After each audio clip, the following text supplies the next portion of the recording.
Mesdames et messieurs, bonjour et bienvenue à cette session de la revue de presse du mercredi 28 janvier 2026.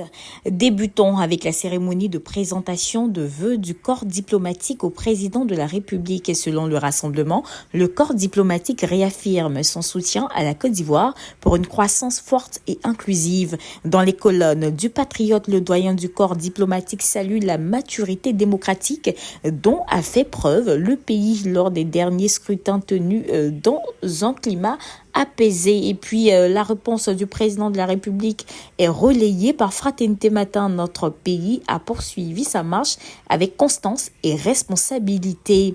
Sur le même sujet, le mandat fait noter que le président Ouattara appelle à la contribution des organisations internationales, non sans donner des consignes aux responsables des institutions de la République. Et puis l'actualité politique reste marquée par des procédures judiciaires et des moments de soutien. Le nouveau réveil nous plonge encore dans les coulisses de la préfecture de police d'Abidjan où Yapo Kalis, secrétaire exécutif du PDCI-RDA, a subi hier un interrogatoire éprouvant.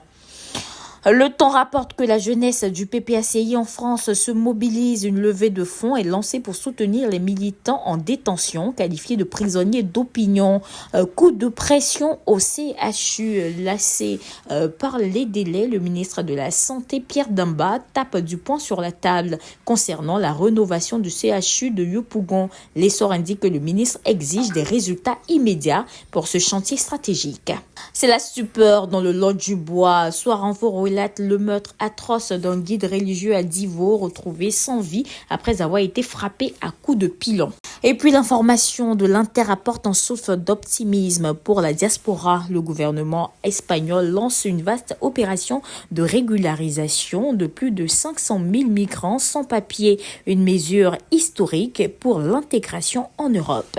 Et terminons avec Supersport qui annonce une soirée de feu pour les amoureux de football. La 8e et dernière journée de la Ligue des Champions livre ses verdicts ce soir. La bataille pour intégrer le top 8 s'annonce féroce pour les cadors européens. Il est bon d'indiquer que tous les journaux sollicités dans cette revue de presse sont disponibles dans le réseau de distribution Easypress.